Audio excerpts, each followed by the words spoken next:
자율주행차에 대해서 한번 살펴볼 거고요. 이게 이제 전반 한 1시간 쪽 내용이 될 거고, 그 이후에는 자율주행차에 이제 사용되는 인공지능 기술들이 어떤 것들이 있는지 한번 살펴보도록 하겠습니다.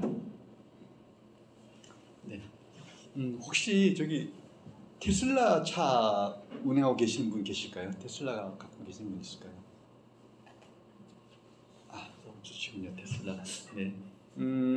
일단 뭐 다들 잘 알고 계실 텐데요. 자율주행하면 크게 6가지 단계가 있습니다. 그래서 뭐 제일 왼쪽 레벨 0는 뭐 전혀 이제 관련된 사항이 없고요. 레벨 5는 일단 발음 떼면 그 크루즈 기능 다 아시죠? 크루즈 기능 해가지고 차가 이제 정속으로 갈 수 있도록 해주는 게 레벨 1이라 그러면, 뭐 레벨 2는 이제 손도 뗄 수 있는, 그러면 차가 따라가는, 앞차 따라가고 거리도 조정되는 그런 게 레벨 2고, 3은 이제 뭐 딴짓도 해도 되고요. 그다음 뭐 이런 뭐 4는 완전히 이제 운전석이 없어도 됩니다. 오늘 완전 주행인데, 요거는 이제 다음번 제가 퀴즈를 드리기 위해 가지고 한번 좀 리마인드 차원에서 짧게 말씀드렸고요. 나중에 이제 자세한 내용을 다시 말씀을 드리겠습니다. 테슬라의 오토파일럿이라는 기능이 있거든요. 이렇게 보시는 것처럼 운전석에 앉아 있고 핸들을 잡고 있지는 않습니다. 이게 지금 자율주행의 몇 번째 단계일까요? 이게? 네. 혹시 2단계라고 생각하시는 분?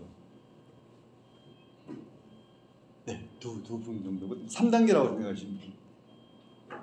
아, 3단계라고 생각하시는 분? 왜 3단계라고 생각하세요? 운전하지 않고요. 예. 시선을 볼 수 있게. 아, 그렇죠. 네, 맞습니다. 그런데 앞에서 제가 설명드렸던 그 기준에 의하면 이건 2단계입니다. 2단계이고요. 지금 오토파일럿이 할 수 있는 거는 앞차를 졸졸 따라가면서 이제 간격이 좁아지면은 속도를 늦추고, 뭐 오토 만약에 앞에서 차가 서면 정지하는까지, 그 기능까지 돼 있고, 그래서 오토파일럿은 이제 2단계입니다. 2단계. 자, 그러면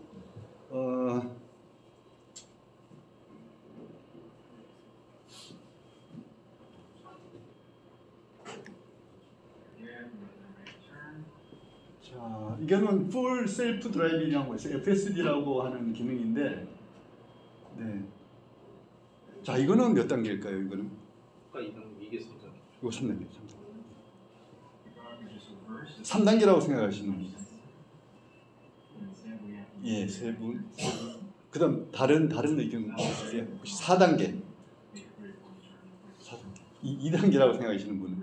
2단계. 2단계라고 생각하세요? 2단계가 예? 2단계로 들었습니다. 아, 예. 그 2단계로만 들었어요. 그렇게 만들어졌군요. 네, 2단계입니다. 2단계. 앞에랑 확실히 달라요. 앞에는 말씀드린 것처럼 이제 앞차를 따라하기만 하고 속도 조절만 되고, 위험 상황이 있으면은 브레이크 잡는 그것까지인데, 이거는 이제 내비게이션을 통해서 목적지까지 가는 상황이거든요. 분명히 앞에 보다가 이거는 저기 어드밴스된 기능인데, 말씀하신 대로 2단계거든요. 이게 왜 2단계일까요? 이게 굉장히 중요한 포인트가 하나가 있습니다. 앞에 거랑 뒤에 거랑 결정지는 어떤, 앞에 거는 2단계고 이것도 역시 2단계일 수밖에 없는 굉장히 중요한 요소가 하나가 있거든요. 혹시 아실까요? 핸들이요? 여기는 좀 사람이 앞에 있을 수도 있고 없을 수도 있고, 지금 없는 것 같아요. 여기는 없는 것 같긴 한데요.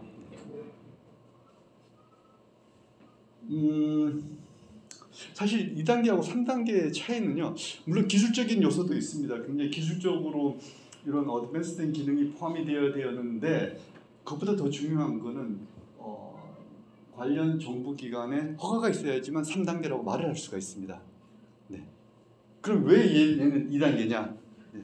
정부의 허가를 승인을 못 받았다라는 거죠. 네. 그래서 2단계입니다. 그래서 말씀하신 대로 알고 계신 것처럼 얘는 2단계입니다. 자, 그러면 정부의 승인을 얻는다. 그거는 뭘 의미를 하는 걸까요? 네, 안전 맞습니다. 거의 왔는데요. 조금 더 구체적으로. 대중화요? 책임. 네, 거의 80% 들었습니다. 80% 들었습니다. 이 FSD가 3단계가 되려면 조건은 운행하다가 사고가 날 수 있죠. 사고가 날 수 있습니다. 사고 났을 때 책임을 누가 지느냐의 문제거든요. 네. 그렇지. 만약에 제조사가 지면은 레벨 3입니다.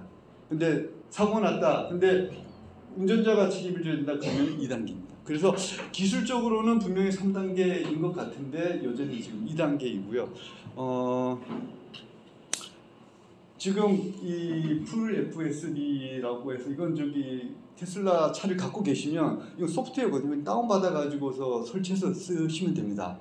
이게 이제 테슬라가 추구하는 비즈니스 방향이기도 하거든요. 그러니까 차량을 팔고 난 다음에 소프트웨어로 장사를 하는 거예요. 소프트웨어를. 그래서 굉장히 비싼 소프트웨어고요. 풀 FSD. 그래서 저걸 다운받아 가지고서 이제 쓰실 수 있는데 물론 한국에서는 못 씁니다. 이제 미국이나 이제 그런 데서만 쓰고 있는데 일반 사용자들이 돈 내고 쓸 수 있거든요. 써보면 굉장히 놀랍다고 합니다. 그 기능이 이게 자율주행 방금 보셨지만은 이 차가 자율주행해 나가고 하는 그 기술이 굉장히 놀랍다라고 합니다. 그런데 사고 나면 그거는 완전히 그냥 그 운전자의 몫입니다. 운전자가 책임을 지고 테슬라는 문제가 책임을 안 집니다. 그래서 이런 차이가 있고요. 자, 그러면 웨이모라고 로봇택시라고 있거든요. 로봇택시 아마 들어보셨을 수도 있는데 이거는 아예 운전자가 없습니다. 아예 운전자가 없고요. 앱으로 호출하면은 차가 와가지고 타면은 이제 목적지 잡는 가거든요. 이거는 몇 단계일까요? 이거는? 4단계. 네, 잘하시네요. 네, 맞습니다. 4단계입니다. 4단계. 예, 앞에서 보셨던 것처럼 완전 자리에 운전자가 없어도 되고요.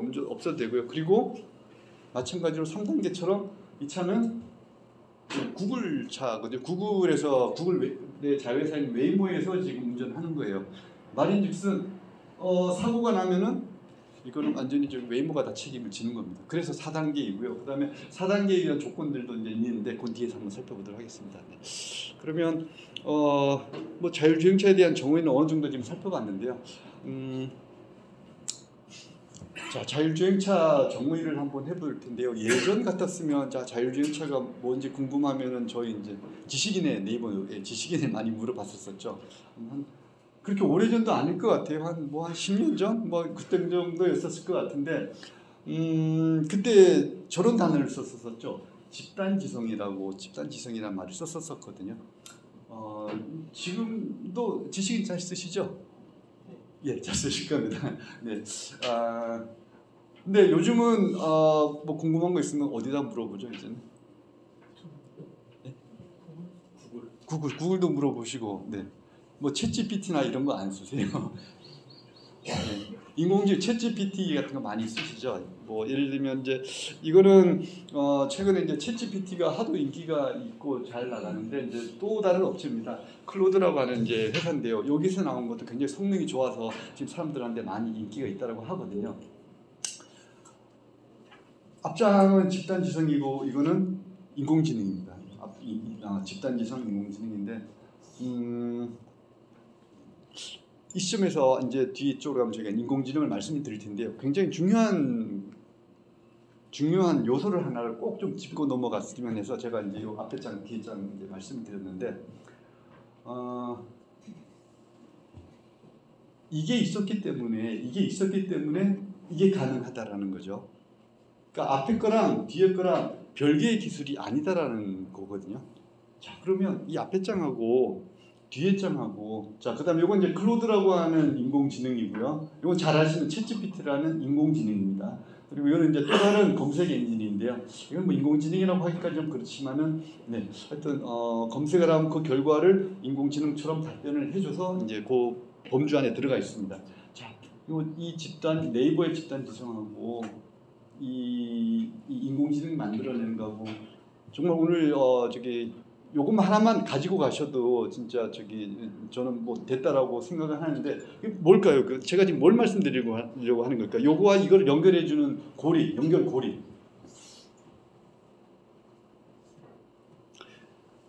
집단지성에는 제가 이제 네이버 지식인을 말씀을 드렸는데 대표적인 집단지성이 또 있습니다. 뭘까요? 예전에 저 인공지능 나오기 전에 아까 이제 네이버 물어보시고 구글도 검색을 해보신다고 했는데 또 하나 이제 자주 보시던 게 있었거든요. 다음도 있고 다음 말고 네. 위키피디아? 아, 맞습니다. 위키피디아 맞습니다. 네네. 대표적인 집단 지성이 위키피디아거든요. 자, 이 앞에 장하고 뒤에 장하고 이 연결고리가 뭐냐면 이때 이 집단 지성에서 쌓인 데이터 덕분에 이때 많은 인터넷 사용자들이 데이터를 올렸다라는 거죠. 네이버 지식인에다 올리고 위키피디아에도 다 올렸습니다. 그 데이터들이 바탕이 돼서 이 인공지능이 나왔다라는 겁니다. 그 데이터의 중요성을 지금 말씀을 드리는 거고요. 네. 그래서 뒤에 이제 가면은 또 데이터가 왜 중요한지 계속 이제 반복해서 말씀드릴 텐데요. 그래서 네, 하여튼 뭐 일단 한번 잠깐 보실까요? 그러면 자율주행차라는 게 뭐 이제 주변에 있는 환경 인식을 해야 되겠고요. 사람이 있는지 자동차가 있는지 뭔지를 이해를 해야 될 거고, 그 다음에 목적지에 대한 경로 계획이 나와야 되겠죠. 그런 경로 계획 찾고, 그런 다음에 이제 차량에 엑셀이든 브레이크든 밟아 가지고 이제 조정을 해야 되겠죠. 그래서 그리고 이제 위급한 상황이 나오면 거기에 대응하는 이거를 이제 자율주행차다라고 이제 정의를 할 수가 있겠습니다. 네. 그래서 이거는 이렇게 넘어가시고요. 그래서 방금 말씀드린 것처럼 이제 센서를 통해 가지고 이런 데이터들을 취득을 하게 되겠고요. 뭐 카메라, 그다음에 이제 라이다라고 하는 것들이 있고, 뒤에 조금 더 설명을 좀 드리겠습니다. 그래서 이런 센서들 데이터들이 들어오면 판단을 거쳐가지고 인식을 하는 거죠. 인식하고 판단하고 그 다음에 주행 경로를 확인해가지고 차량을 지하는 게 자율주행차다라고 정의를 드릴 수가 있겠습니다. 자, 그래서 앞장에서 보셨던 그림이고요. 자, 책임이 앞쪽에는 이제 사람이라는 거는 결국 이제 차량의 소유주죠. 운전자였다면은 이쪽으로 갈수록 기계로 가는 겁니다. 기계로 간다라는 거는 제조사가 책임을 진다라는 그런 얘기가 되겠습니다. 그리고 그 결정적인 구분선이 바로 이 라인이라는 겁니다. 이 라인, 레벨 2하고 레벨 3. 그래서 레벨 2에서 레벨 3로 넘어가면서 결정적으로 책임은 머신으로 넘어간다. 그리고 아까 보셨던 웨이모는 여기 풀리오 레벨 4에 해당하고요. 마찬가지로 이 레벨이기 때문에 사고가 나면은 웨이모가 전적으로 책임을 진다. 이렇게 되겠습니다. 자, 그래서 아까 처음에 보셨던 테슬라의 레벨 2 이제 손 놓고 있는 거, 사실 이제 손 놓고 있으면 좀 위험하죠. 그래서 요즘 나오는 레벨 2 요즘 나오는 대부분의 차량들은 다 레벨 2입니다. 레벨 2 기능 다 갖고 있거든요. 현대도 그렇고 다 갖고 있으면서 뭐 오토 크루즈라고도 하고 스마트 크루즈라고, 여기 이제 현대기아차는 스마트 크루즈, 웬만한 최신 차량들은 전부 다 레벨 2입니다. 레벨 2는 말씀드린 것처럼 앞차 이제 쫓아가고 레인을 벗어나지 않고, 그다음에 이제 위험이 있으면은 즉각적으로 설 수 있는 그런 기능을 이제 레벨 2 갖고 있는데, 이 기술이 나온 지는 꽤 됐는데 아직도 좀 기술이 완전하지는 않습니다. 곳곳에서 지금 사고가 좀 있고요. 실제로 써보신 분들도, 현대차 써보신 분들도 특히 이제 막힐 때 되게 유용하다라고 하거든요. 막힐 때 오토크루즈 해놓고 하면, 그러니까 막힐 때 계속 엑셀을 밟았다 브레이크 밟았다 하면 되게 힘들잖아요. 근데 그때 오토크루즈 하면 굉장히 편하다고 합니다. 근데 종종 앞차랑 부딪힌대요. 이렇게 종종 최신에 나온 제품들도. 그래서 아직은 조금 안전해지려면 조금 더 시간이 좀 있어야 되고요. 그래서 좀 요 기능 켜놓고 있다가 깜짝 놀라는 경우들이 좀 많다라고 합니다. 네, 그래서 말씀드린 뭐 차선 유지를 해주는 그런 기능이랑, 그다음에 크루즈라는 거, 긴급 제동 장치가 있으면 레벨 2다라고 말씀드릴 수 있다라는 거고요. 그래서 이제 앞에 말씀드렸던 저희가 한번 살펴봤었던 두 가지 기능이고요.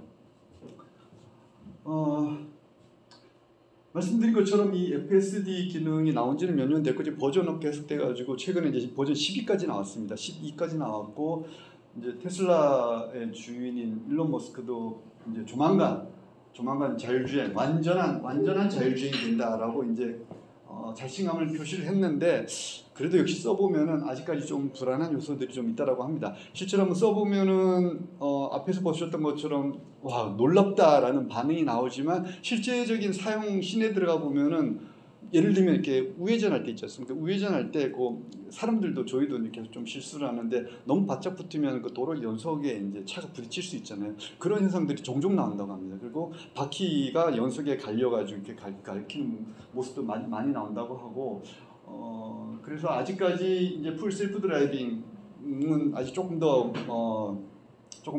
다듬어야 되겠다라는 얘기가 많고요. 최근에 일론 머스크가 지금 중국에 날아가가지고서 이제 중국이랑 협상을 하나 했는데요. 그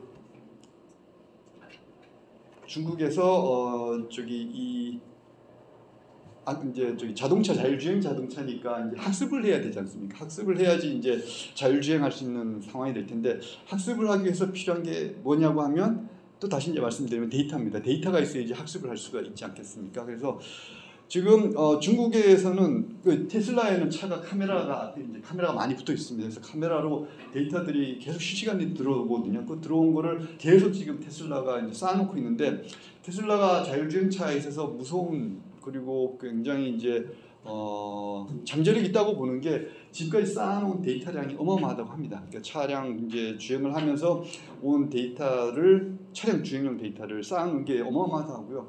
다른 뭐 이제 그 다음으로 잘 나간다고 하는 데가 뭐 구글의 웨이모나 이런 곳인데 거기랑 비교할 수도 없을 정도로 많은 데이터가 있다고 합니다. 전 세계에 이제 이 차량들이 있으니까 테슬라가 지금 뭐 100만 대 이상 팔렸거든요. 전 세계의 데이터들이 쫙 지금 모여가지고 가고 있어요. 근데 예외적인 나라가 하나가 있습니다. 예외적인 나라가 바로 중국이에요. 중국은 데이터가 중국에도 테슬라 차량 굉장히 많거든요. 거기서 찍은 영상들이 미국으로 넘어오지를 못하고 있습니다. 그럼 그냥 중국 내에만 머무르게 되어 있거든요. 중국 법이 지금 그렇기 때문에. 그래서 학습을 하려고 해도 중국 상황, 중국 도로 학습을 하려고 해도 지금 학습을 못하고 있어요. 지금. 그래서 그 문제를 풀려고 지금 이제 테슬라야 일론 머스크가 갔거든요. 가가지고 이제 얘기가 잘 돼서 뭐 데이터를 쓸 수 있게 된 것 같아요. 그러고 그런 면에서 보면 중국이 조금 이 자율주행차 관해서는 굉장히 조금 뭔가를 해보려고 지금 하고 있는 것 같아요. 그래서 일단 뭐 주는 대신에 중국 잘 아시겠지만 그렇잖아요. 외국 기업 들어오면은 뭐 좀 처음에 잘해주는 것처럼 이렇게 하다가 나중에는 정보 다 빼내고 쫓아내고 이제 그런 걸 많이 보셨을 텐데 아마 지금 이 케이스도 그런 상황이 되지 않을까 지금 그런 우려 사항이 있습니다. 네.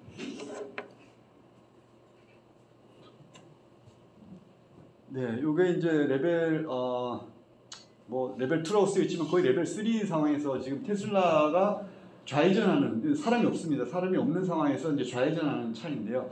반응이 이 영상을 보고 되게 반응이 두 가지입니다. 저 차가 지금 오고 있는데 들어가잖아요. 예. 굉장히 좀 위험하다. 저거 좀 너무 무대뽀로 지금 들이미는 거 아니냐라는 판단이 좀 있고 그런 평가를 하는 사람들이 있고요. 그럼에도 불구하고 그게 다 계산된 것이다. 이렇게 다가오는 차 속도 뭐 모든 상황을 다 계산을 해가지고서 이제 좌회전을 한 것이다. 두 가지 평가가 있는데 어떤 건지 잘 모르겠습니다. 근데 하여튼 예. 뭐 사람보다 더 낫다라고 뭐 평가를 하는 사람도 있고요. 하여튼 굉장히 지금 테슬라가 자율주행 쪽에서 이렇게 앞서가고 있는 것은 좀 사실인 것 같습니다.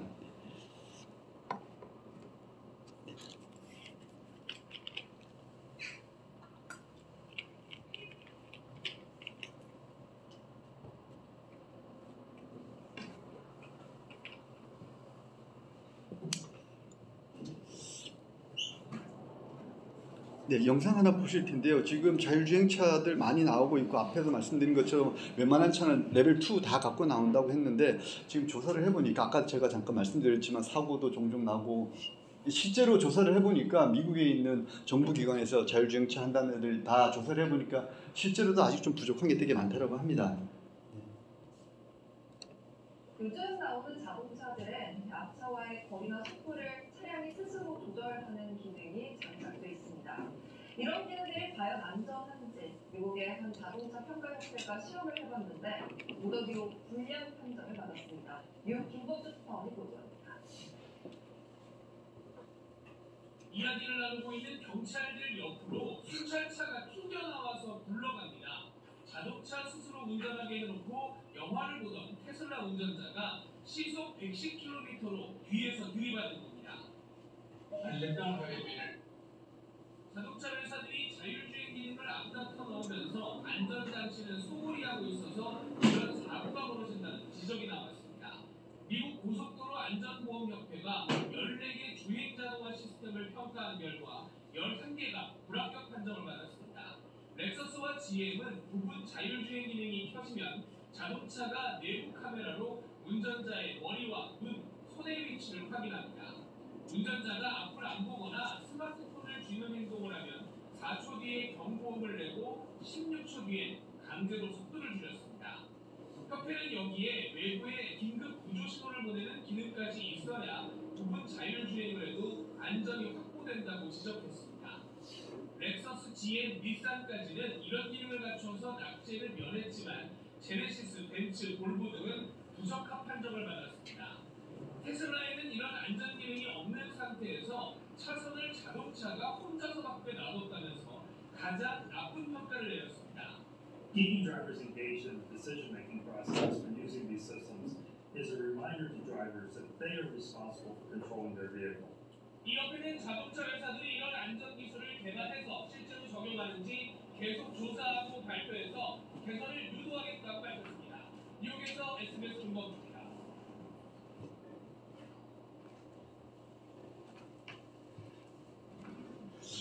네,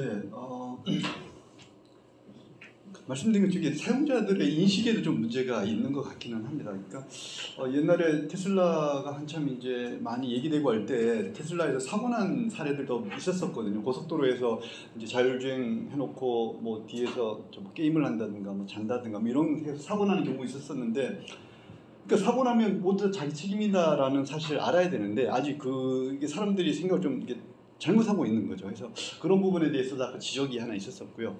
그리고 이제 내용 중에 보면 사고가 나게 되면, 만약에 사고가 나게 되면 자동으로 어떤 콜센터에다가 아니면 경찰서에 아니면 뭐 구조센터에다 전화를 해가지고 어떤 정보를 전달하게 돼 있는데, 사실 그건 이제 제가 이제 요즘 최근에 이제 전문적으로 하고 있는 겁니다. 그래서 요즘 이제 차량들은 사고가 나면은 좌석에 좌석에 몇 사람이 있다, 어떤 사람이 있다, 그다음에 뭐 그런 것까지, 그다음에 충돌할 때 속도가 얼마 있다, 그런 것까지 사고가 딱 나는 순간 바로 그 정보가 날아갑니다. 사람의 이제 그 운전자가 개입하지 않아도요, 자동으로 넘어가게 돼 있습니다. 그래서 사고가 나면은 아마 바로바로 그런 사고 정보나 그런 것들이 이제 접수가 되면 아마 고속도로 상황에서도 그런 건 굉장히 유용하게 쓸 수 있을 것 같고요. 그게 유럽 같은 경우에는 조만간 다 법규화가 돼가지고 26년부터인가 고속도로에 운행하는 차들은 전부 다 이제 그런 기능을 갖춰야 된다라고 합니다. 그래서 이제 저희 회사에서도 그런 거 이제 구현을 지금 하고 있고요. 네.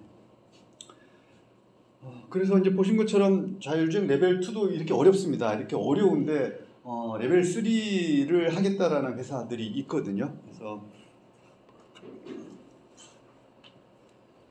네, 이제 조건부 자동화라고 하고요. 핸들에서 손을 놔도 되고 이제 앞을 주시를 안 해도 됩니다. 전방 주시를 안 해도 됩니다.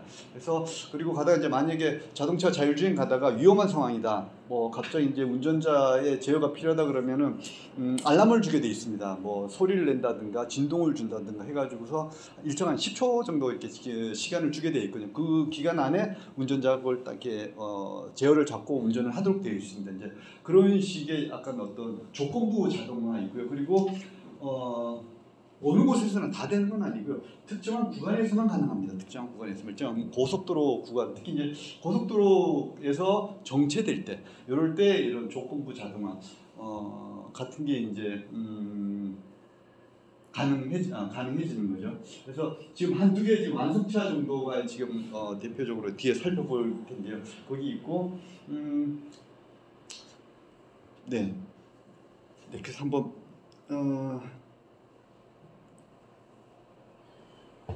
이런 조건이 있을 때, 어떤 특정한 조건이 만족될 때만, 충족될 때만 이런 조건부 자동화를 할 수가 있고, 이 조건들이 다 해제가 되는 순간 바로 운전자는 다시 이제 핸들을 잡아야 되는 그런 상황입니다. 그래서 네, 운전자는 비상시에 이제 다시 제어를 해야 되기 때문에 운전석에 반드시 앉아 있어야 되고요. 자, 그래서 이런 레벨 3를 구현하기 위해서 다양한 기술들이 이렇게 필요합니다. 카메라, 뭐 라이다 이런 기술이 다 필요하고, 초기에는 뭐 이제 라이다나 레이더 많이 썼었는데요.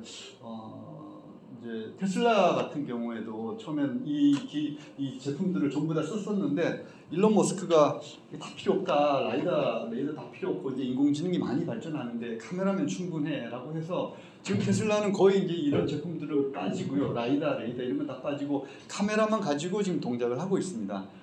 다행히 인공지능 쪽에서 뒤에도 이제 보시겠지만은 이제 이미지 인식하는 그 기술이 엄청 발전했거든요. 그래서 카메라만 가지고도 지금 동작 잘하고 있습니다. 앞에 보셨던 그 영상들도 전부 다 카메라만 가지고 이제 동작을 하고 있는데 얼마 전까지만 하더라도 이걸 놓고서 야, 일론 머스크 역시 인사이트가 있다, 뭔가 진짜 앞을 내다볼 줄 안다라고 칭찬을 했었거든요.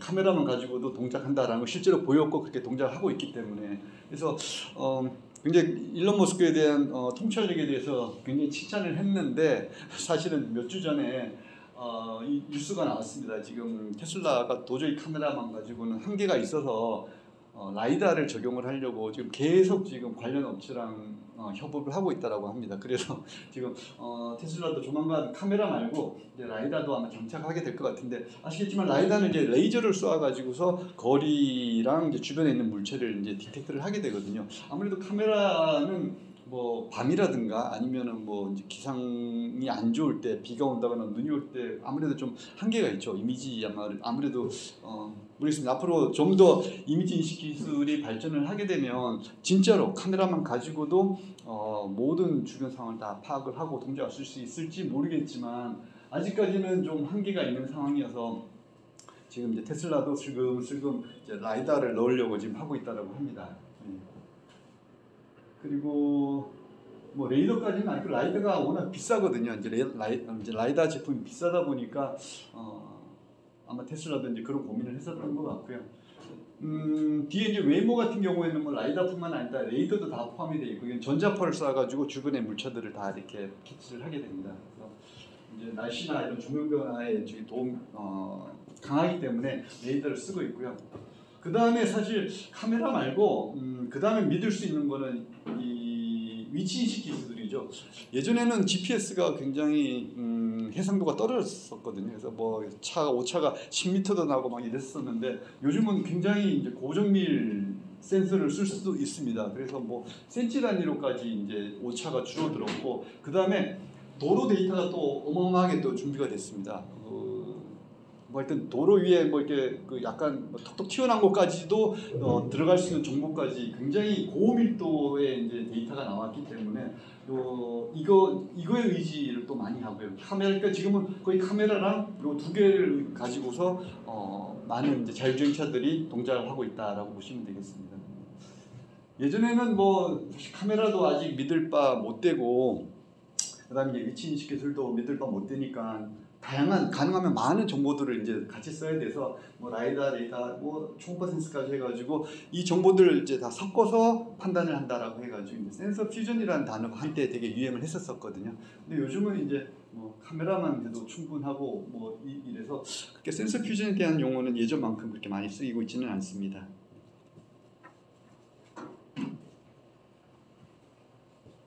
자, 그리고 이제 레벨 3에 본격적으로 인공지능 기술들이 이제 사용이 되고 있는데요. 네, 주변 환경 인식을 할 수가 있고요. 그리고 카메라 속에 있는 객체의 종류도 굉장히 잘 파악을 합니다. 사람인지 자동차인지 뭐 자전거인지 오토바이인지 굉장히 잘 판단을 하고요. 왜냐하면 역시 데이터가 그만큼 많고요. 말씀드린 것처럼 아까 이제 집단 지성에 의해 가지고 사용자들이 데이터를 많이 올렸기 때문에 오늘날 그런 인공지능이 나왔다고 말씀드렸는데 이것도 마찬가지입니다. 한 2000년 초반부터 이제 디지털 카메라 생기고 해서부터 사람들이 사진을 찍어 무지 많이 올렸거든요. 사진들을 그 사진들을 다 모아가지고 결국 이렇게 쓰는 거예요, 이렇게. 그래서 이 인공지능 결국 뭐 단순히 뭐 몇 개 뭐 오픈 AI니 구글이니 그런 회사의 기술만이 아니라 그 저희 우리 모두가 다 같이 만든 거예요. 우리가 사진 찍어가지고 올린 그 사진들 있지 않습니까? 그게 이게 다 들어가 있는 거 보시면 돼요. 그 데이터 가지고 학습을 해가지고 만든 게 이제 자율주행차도 쓰이고 이러고 있는 거거든요. 네. 다 좀 공짜로 이제 쓰고 있는 거죠. 공짜로 누구도 돈을 받지는 않습니다. 네.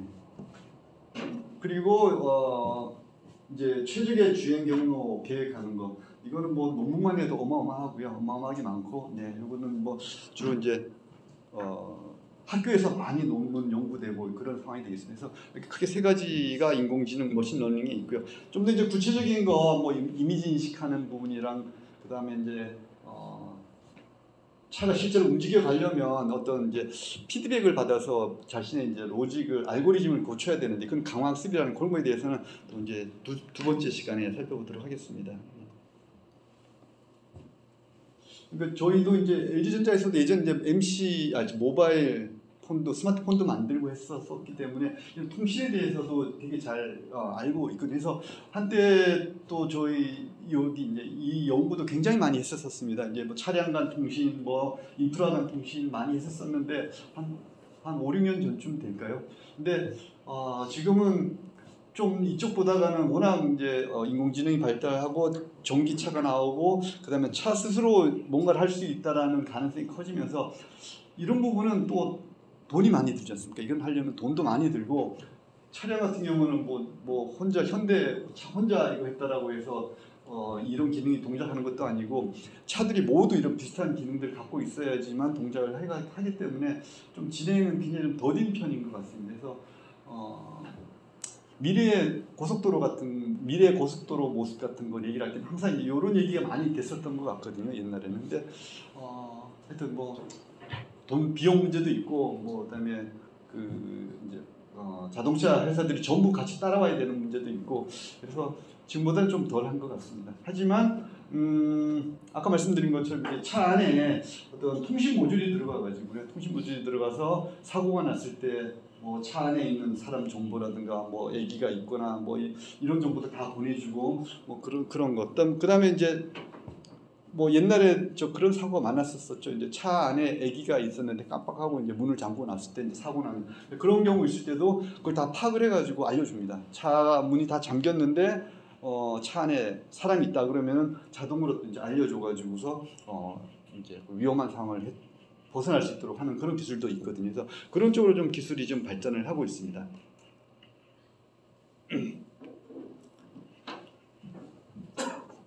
그리고 자동차 안에 들어가는 컴퓨터 지금은 이제 컴퓨터라는 개념도 사실은 조금 모호해졌죠. 뭐 손에 들고 있는 것도 다 컴퓨터고 자동차 안에도 엄청난 성능의 컴퓨터가 들어갑니다. 거의 뭐 세상에서 제일 빠른 CPU도 뭐 자동차 안에 들어간다라고 보셔도 되겠고요.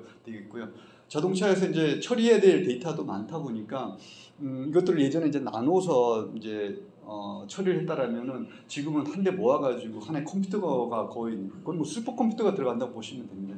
그런 컴퓨터들이 이제 자동차 안에 관련된 모든 정보를 처리를 하게 되거든요. 그래서 대표적으로 뭐 너무나 잘 아시는 이제 엔비디아도 여기 차 안에 들어가는 고성능 컴퓨터를 만듭니다. 그래서 칩을 만드는 거죠. 그래서 저희는 그런 칩을 사와가지고서 그 칩 위에서 이제 소프트웨어를 구현을 합니다. 그 칩은 앞에서 보셨던 이제 이미지도 처리를 할 수가 있고요, 사진, 영상도 처리를 할 수가 있고, 뭐 GPS도 앞에서 보셨던 모든 기능들을 이 컴퓨터는 다 처리를 할 수 있습니다. 그 칩 자체가 이제 되게 비싼 칩이고요, 그런 게 있고요. 네. 그 다음에 소프트웨어가 점점 더 많아지고 있습니다. 그래서 이 보안도 좀 점점 더 문제가 되고 있고, 영화에서도 종종 나오죠. 이제 차량이 해킹 당해가지고 외부의 어떤 뭐 나쁜 사람에 의해 조종이 되거나 그런 많은 상황이 있어서 현재 이런 부분도 계속 얘기가 되고 있는 상황입니다. 자, 그러면 자율주행 레벨 3가 되는 차가 한 3대 정도 있습니다. 레벨 2는 많습니다. 레벨 2는 웬만한 차는 다 레벨 2인데, 물론 앞에서 보셨던 것처럼 믿을 구석이 좀 믿지 못할 구석이 있는 반면에 레벨 3는 엄격합니다. 이거는 뭐 본인이 레벨 3 하고 싶다라고 해서 레벨 3 하는 거는 아니고요. 이거는 정부나 정부 기관에서 오케이를 해줘야만 우리는 이제 레벨 3다라고 할 수 있기 때문에 굉장히 엄격한 거고요. 그래서 지금 벤츠가 최고 60km로 달릴 수 있을 때 지금 자율주행이 가능합니다. 미국 정부에서 승인을 한 거고요. 일정한 어떤 그 구간에서만 어떤 지역에서만 이게 가능합니다. 그래서 현재는 60km까지만 되고요.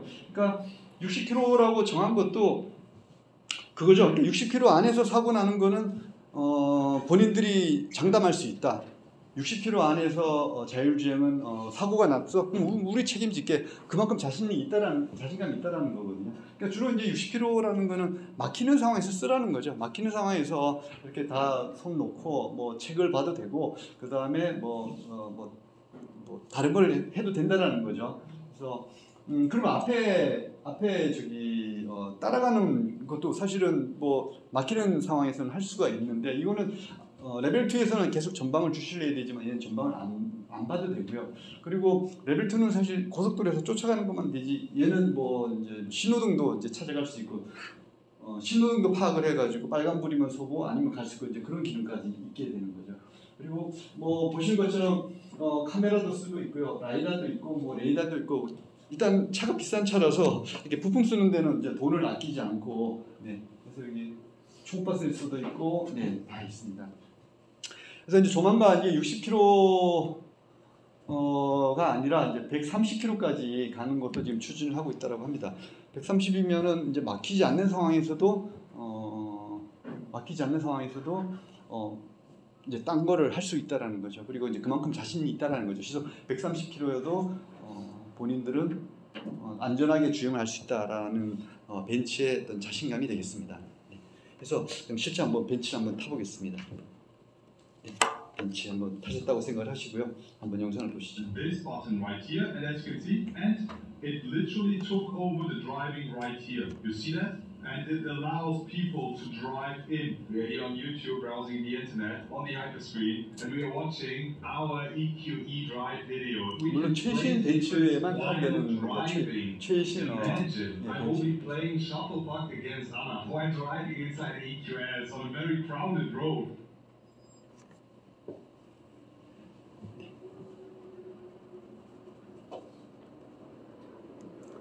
자, 그리고 사실 세계 최초의 레벨 3 차량은 혼다 차량이라고 합니다. 혼다 일본에서 승인을 받았고요. 일본 국토교통청에서 인가를 해줬다라고 합니다. 근데 이거는 뭐 많이 만든 건 아니고요. 뭐 100대 정도밖에 안 만들었습니다. 100대 정도 만들어가지고 지금 시험용으로 하고 있는데 여기 보시면 저기 일본이 지금 굉장히 초고령 사회지 않습니까? 그래서 그 노인들이 운전을 하다가 사고도 나고 그 다음에 운전을 하고 싶어도 이동을 하고 싶어도 운전을 할 수 없는 그런 상황도 있고 하니까 이런 문제를 해결하려고 이 자율주행차 쪽에 일본이 굉장히 적극적이라고 합니다. 그래서 이제 그런 차원에서 지금 자율주행 레벨 3에 대해서도 혼다 차량에다가 이제 허가를 해줬고 그렇습니다.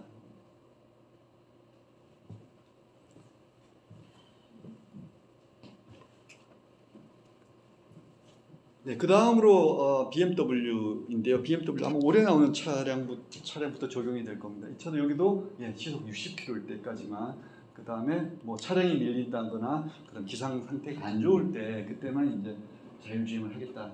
사고 나면은 전적으로 자동차 회사가 책임을 지고요. 그리고 아까 말씀드렸던 그 고정밀 지도가 들어가 있습니다.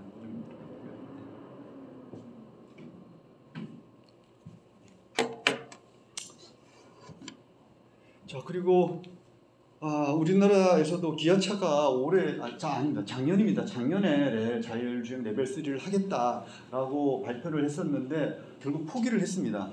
80km까지 달리는 작업으로 이제 레벨 3까지 하려고 하다가 도저히 이거는 현재 본인들 기술로는 불가능하다라고 해가지고 포기를 했습니다. 포기를 했고요.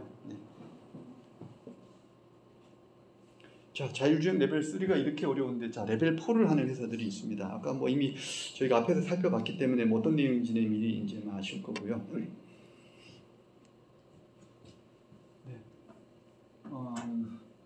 네, 뭐 이런 거 필요 없습니다. 이거는 뭐 사람이 아예 운전석에 앉아 있지를 않습니다. 그래서 네, 뭐 주로 이제 무인 택시, 로봇 택시라고 하죠. 로봇 택시라는 이름으로 지금 많이 지금 하고 있고요. 위에 거는 웨이모입니다. 구글의 자회사 웨이모에서 하고 있는 로봇 택시고요. 요거는 GM에서 하고 있는 크루즈라고 하는 회사입니다. 네. 지금 로봇 택시는 웨이모가 제일 잘 나가고 있고요. 이제 제일 잘 나가고 있고요. 지금 뭐 이 차도 아직 아직 조금 에러 부분이 있어서 지금 차가 앞에 한 대 딱 서 있어서 뒤에 지금 막 정체되고 있는 그런 모습도 보이고 있고요. 네. 자, 이거 한번 이게 지금 본격적으로 지금 상용 서비스를 시작을 했습니다. 미국에서. 그래서 굉장히 좀 뭐 선풍적인 인기를 얻고 있다고 그러고요. 영상을 보시겠습니다. 운전기사가 없는 자율주행 택시, 이른바 로봇택시로 불리는 웨이모의 서비스가 가능한 곳은 LA 다운타운부터 산타모니카에 이르는 63마일 구간입니다. 구글의 로봇택시 웨이모가 오늘부터 LA에서 본격적인 영업에 돌입했습니다. 하지만 이용객들의 목줄로 차량을 잡는 것은 쉽지 않았습니다. 웨이모 서비스는 애플 앱스토어나 구글 플레이 스토어에서 애플리케이션을 다운한 뒤 사용자의 구글 계정을 입력해야 합니다. 차량을 호출하려 하자 애플리케이션은 현재 모든 차량이 운행 중이라 당장은 호출에 응할 수 없다는 메시지를 보여줬습니다. 서비스 희망가입 대기자만 5만 명, 실제 운행 중인 차량은 50대에 불과하기 때문입니다.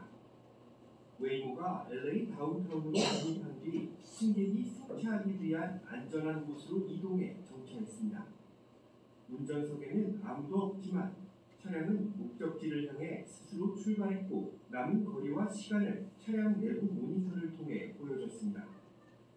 제규어 전기차 아이페이스를 기반으로 만들어진 웨이모에는 8개의 카메라와 4개의 라이다 센서, 6개의 레이더가 탑재되어 있습니다.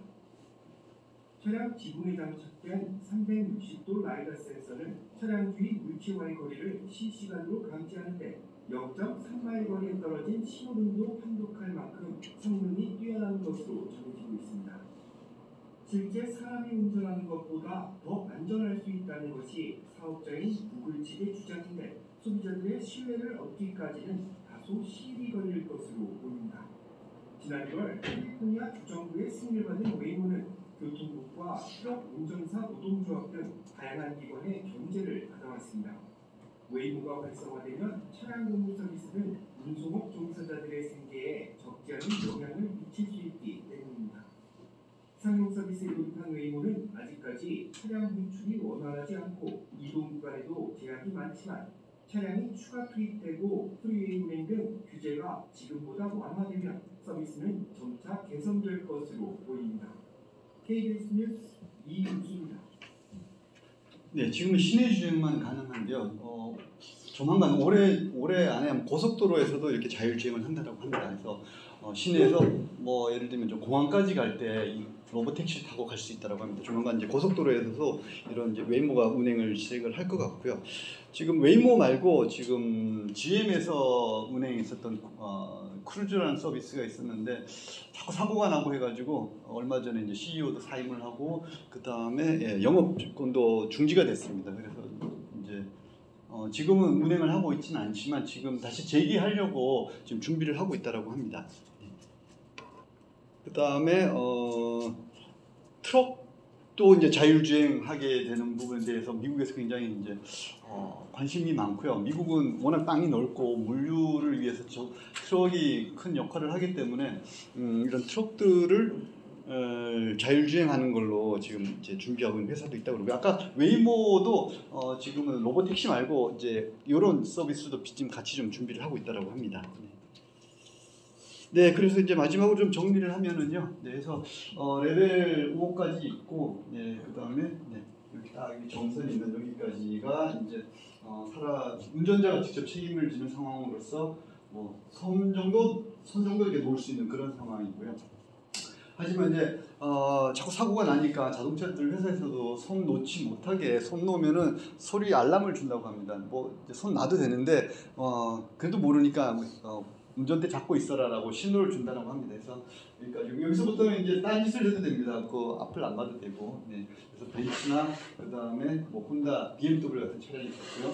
여기에는 레벨 4에는 로보택시만 있었고 레벨 4까지는 아마 가기는 힘들 것 같습니다. 이 정도까지 아마 갈 것 같고요. 그래서 그러니까 지금 뭐 테슬라가 완전 자율주행하면 사람들이 마치 인식을 이쪽 단계를 얘기를 로 알아듣기 쉽거든요. 완전 자동화하면 레벨 5 아니야? 저기 테슬라가 추구하는 게 레벨 5 이렇게 생각하는데 그건 아니란 틀린 겁니다. 그거는 완전 자동화는 사실 전문가들도 이건 그냥 이상적인 상황일 뿐이고요. 이거는 불가능하다라고 생각을 하고 있습니다. 이건 왜일까요? 왜 완전 자동화는 불가능할까요? 오류, 예, 맞습니다. 결국은 오류인데요. 뭐 어떤 오류일까요? 기계적인 그런 것도 있을 수도 있고. 네. 그러니까 이 레벨 5의 컨셉은 이렇습니다. 자동차를 우주에서 탁 떨어뜨리면 뚝 떨어져 지구 어느 구석에 딱 떨어질 거잖아요. 거기에서도 완전 자율주행이 돼야 된다는 거거든요. 이거는 있을 수가 없는 일이라는 거죠. 그래서 이거는 그냥 없는 거라고 이제 보시면 될 것 같습니다. 네, 이렇게 해서 자율주행차에 대해서 일단 좀 전반 좀 살펴봤고요. 조금 쉬셨다가 이어서 이제 자율주행에 사용되는 인공지능 살펴보도록 하겠습니다. 네. 오류가 아니라 데이터 부족이네요. 맞습니다. 결국은 데이터 부족입니다.